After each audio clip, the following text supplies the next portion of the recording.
Hey, I'm Dr. Reggie of Turning Point Diversion Center in Douglasville, Georgia.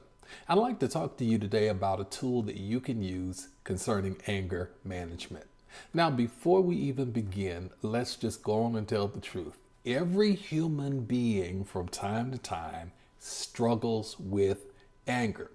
There's always going to be something that pops up or jumps off that sets you off. It's not about what happens in life, though. It's about how you handle what happens in life. And when those angry moments occur and arise in your life, it's important to have your tools handy. You know, just like when a car breaks down or you have a flat, it's important to have a spare. It's important to have a jack. But none of that is any good if you do not have that device that goes on the lugs called the lug wrench. The lug wrench enables you to get that nut away from the tire so that you can then change the tire and be on your way.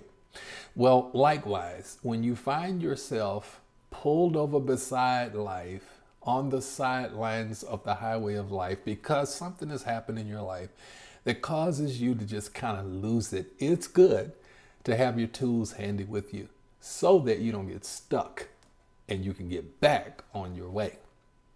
So one of the tools that I want to share with you in this video comes from what we use in anger management treatment called the ABCD model for anger management. It was actually created by the late Dr. Albert Ellis, who was known for rational emotive behavioral therapy.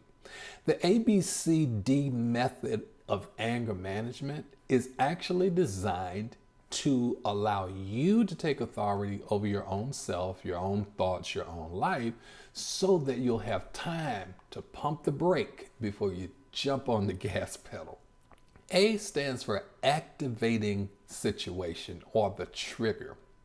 And when you think about the A, what it means is that you identify what is the activating situation that has caused me to feel this way. For example, somebody might cut you off in traffic, or as they're passing by you driving aggressively, they throw up that one finger, and I'm not talking about the wedding finger. That can send you up the river and through the woods. It can make you very angry. But when you recognize that this is the activating situation or the trigger, then you can move to the next phase, which is called your belief system. Now, the belief system is what you tell yourself about the incident that has happened. In other words, if you instantly go to a system of belief that says, this guy's an absolute jerk, or other words that I cannot say in this video, then it puts you in a place where your anger becomes heightened, your emotions become heightened, and you feel like you want to go do something. You know, you want to go shake the tree, if you will. But the belief system is so powerful because what you do next is not informed by what happens, the activating situation. It is informed by your belief system, what you tell yourself about the situation. So you have two polar opposites that you can choose. You can tell yourself, that guy's an absolute jerk. I hope he has an accident. You know, I hope the car flips over. Come on, don't act like you've never said that before. You can also go to the opposite extreme and say, you know what? I'm just glad to be out of his or her way.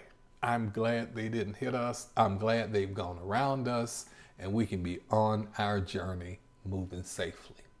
That's the power of belief. Because think about it for a minute.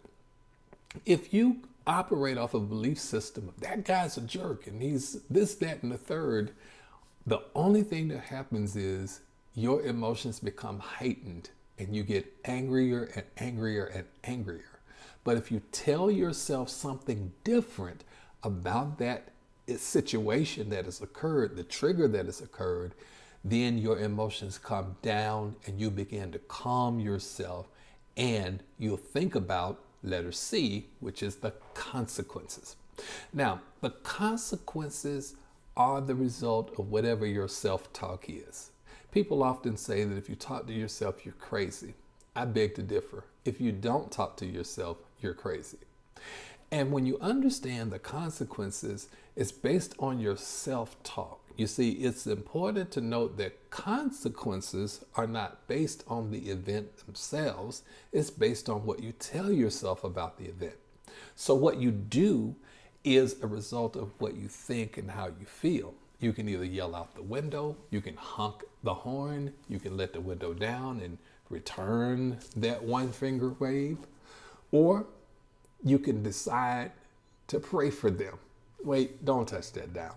You can decide to say something positive and move in empathy and say, well, you know what? Maybe they had some emergency. Maybe there was a situation that they had to get to. And then the D in the ABCD model for anger management is called dispute. It's when you examine your beliefs and your expectations. Are they realistic or are they irrational? Are there also alternative beliefs that could explain the event? So when you dispute, again, you're saying, well, maybe this or maybe that, but you stay on the positive side. And when you do that, you're taking control over your emotions, not the situation around you. You can allow the situations that you face to cause you to go through the roof and lose your temper, lose your cool, or you can decide to try this ABCD model of looking at the activating situation, the trigger, of B, your belief systems about it, C, the consequences of your actions. What if I do this? Then this is going to happen. D, dispute. Hey, I want to challenge you to try this and leave me a message in the comments. I'd like to know if either one of these makes sense to you, and have you tried any of these before? My name is Dr. Reggie. I'm CEO of Turning Point Diversion Center in Douglasville, Georgia. We're located at 3400 Chapel Hill Road in Douglasville, Georgia at Meritage Center. If you are a person who would like to get control of your emotions and get a grip on your anger, hey, go ahead and give us a call, 678-741-5319. You can also find us on the internet and register for our 12-week anger management program at www.angerhelp.net. I look forward to helping you reach your turning point.